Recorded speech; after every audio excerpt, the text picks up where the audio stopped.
Hi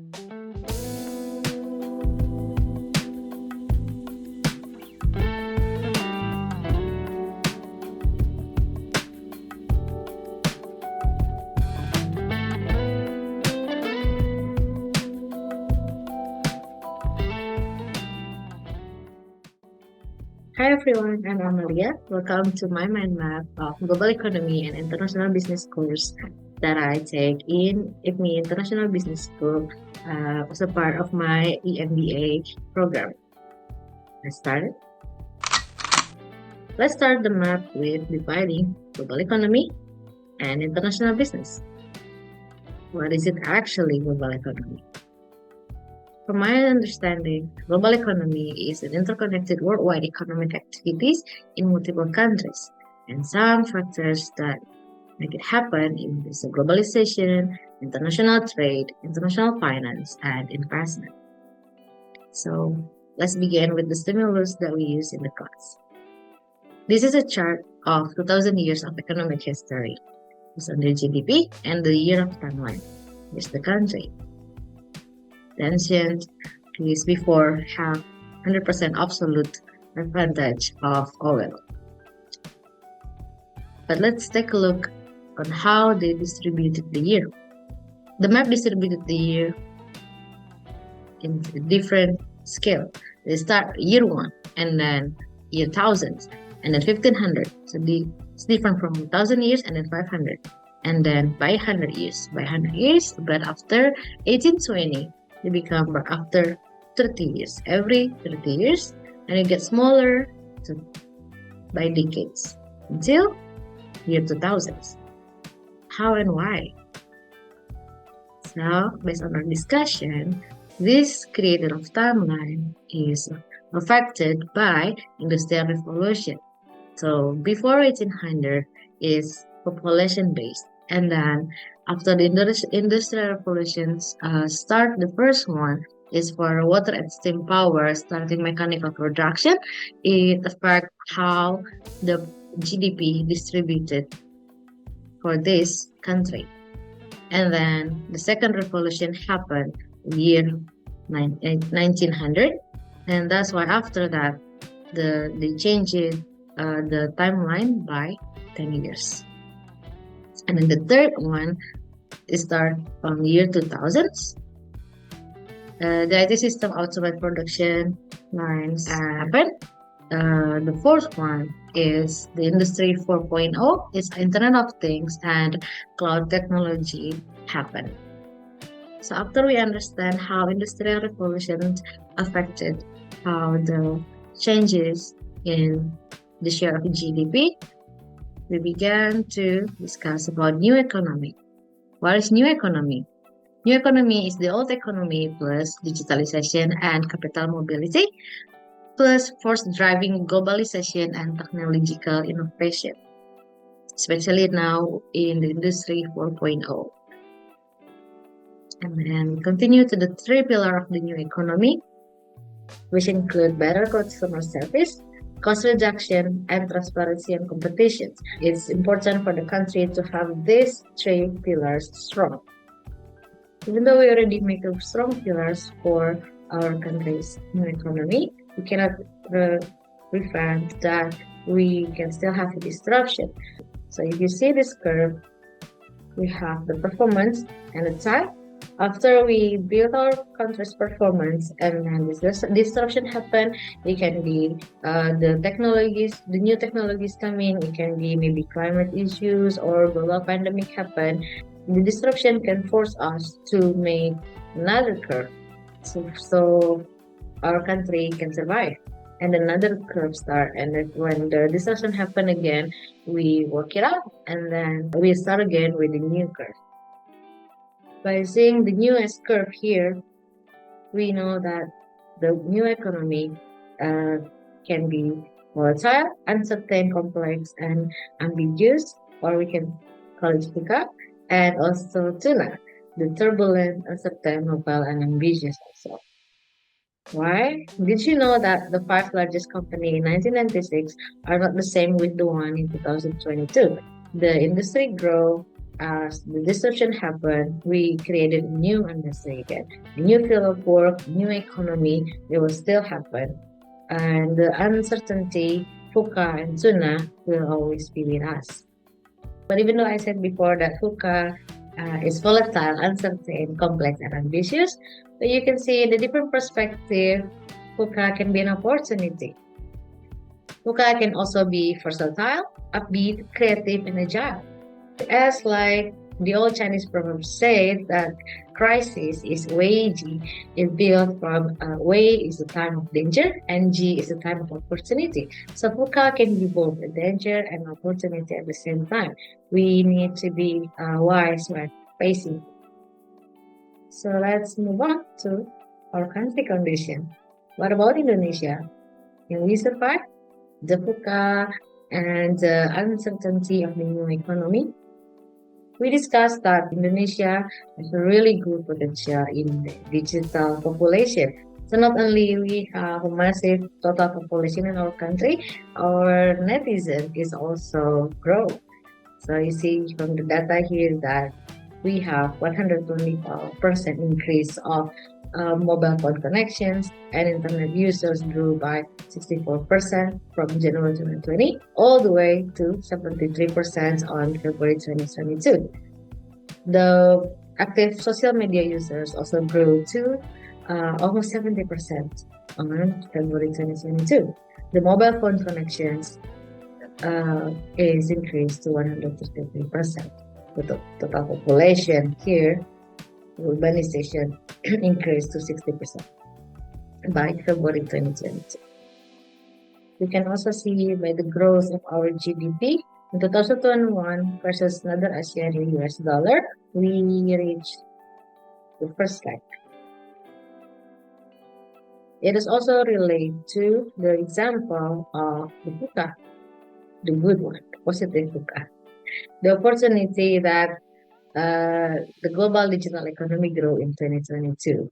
Look at this. The most used social platform is Facebook, which has their own population. The internet population is really grow, and Indonesia can follow that.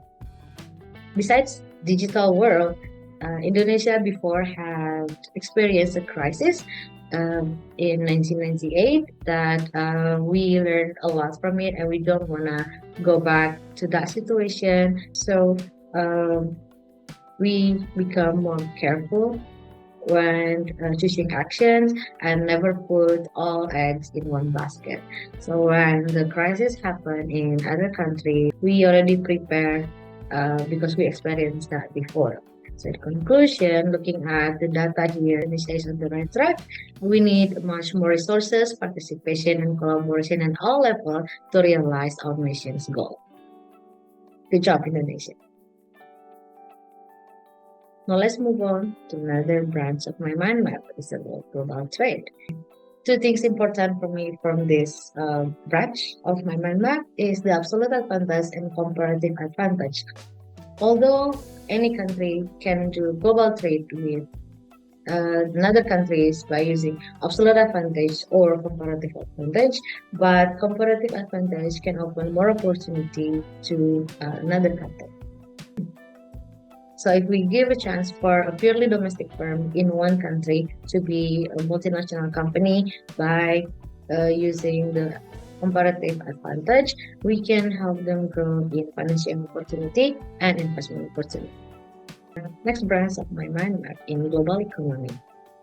We cannot talk about global economy without discussing about international finance. So I'm going to break it down into international finance management, international taxation, and the risk.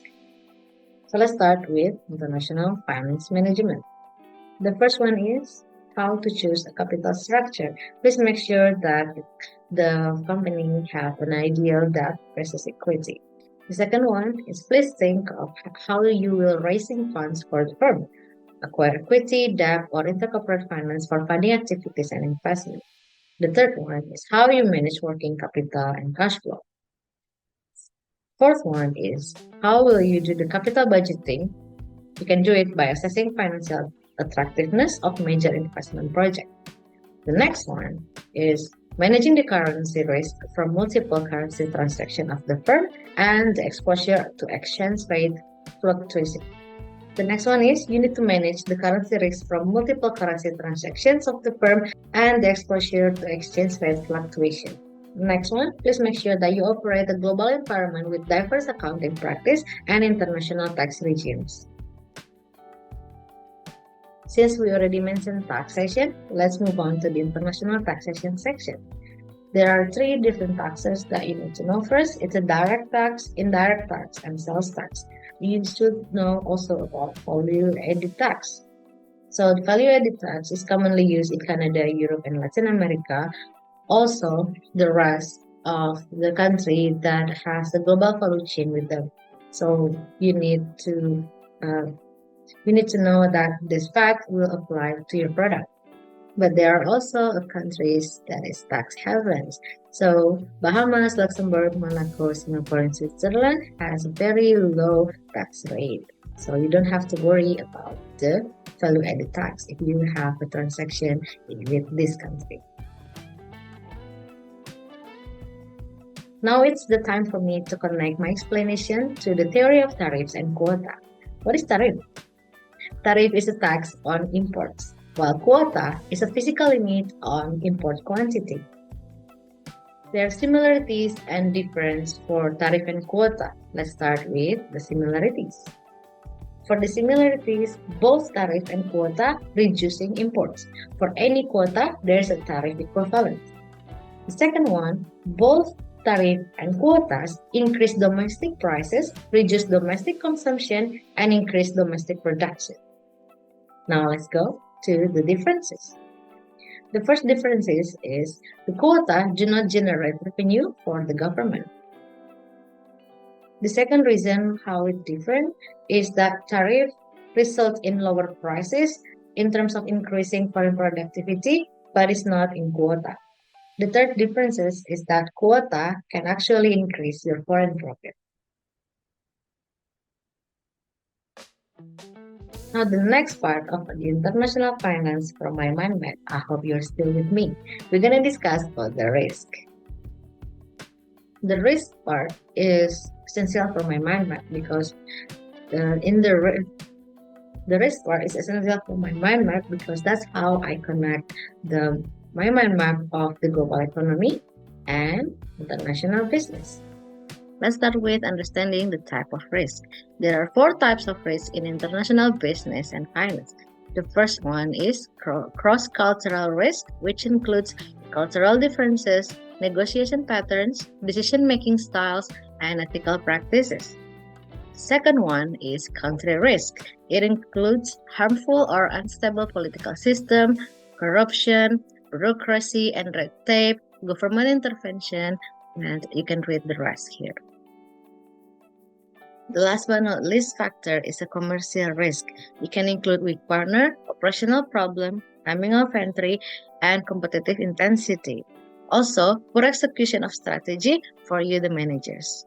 After understanding the type of the risk in international business and its factor, let's move on to how to handle it. There are tips and tricks how to manage the risk. The first one is seeking expert advice. Second one, centralized currency management.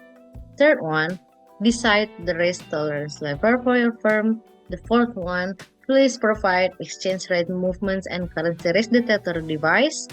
The fifth one is monitoring changes in key currencies. 6. Be wary of unstable currency. The seventh one, monitor long-term economic and regulatory trends. 8. Distinguish economic exposure from transaction and translation exposure. And the last one, emphasize flexibility in international operations. That concludes my summary in global economy. Now we are ready to go to the next branch of my mind map, which is international business. Let's understand the type of international business. The first one is a multi-domestic industry. Second one is global industry. The third one is a global integration. And the last one is local responsiveness. To be balanced between the global integration and local responsiveness. Let's learn how to differentiate this type of international business. The first differentiator is how it takes place on it. The next differentiator is how it adjusts. After we understand the type of the international business, we can go to understanding international strategy. What is a strategy? Strategy is leader's step of actions to make the best use of resources, while international strategy is the actions carried out in two or more countries. In the attachment here, you'll see that the global firm not only need a strategy, they also need a visionary leadership, organizational structure, organizational process, and organizational culture. There are 4 types of strategy. The first one is home replication strategy or localization. Second one is transnational strategy. The third one is global strategy. And the last one is multi-domestic strategy. The differentiator is how the product is designed to. The localization designed for domestic customer. Transnational designed for a worldwide but adaptable. Global strategy is designed for global and standardized customers. And the multi-domestic strategy, the product is designed for subsidiaries adapted to country needs. Next one is a strategic choice. The localization strategy is to cater specific condition in each country. Transnational strategy is centralized for location and decentralized for local responsiveness. Global strategic choice is to centralize due to operations issue. And multi-domestic strategy have a centralized core and decentralized foreign subsidiaries. There are 7 ways to enter the foreign market. The first one is by importing or global sourcing, and then exporting, counter trade, foreign direct investment or FDI, collab or joint ventures, licensing, and franchising. That concludes all of my mind map for the global economy and international business. Thank you for watching the video. I hope you learned something new. See you in the next video. Thank you.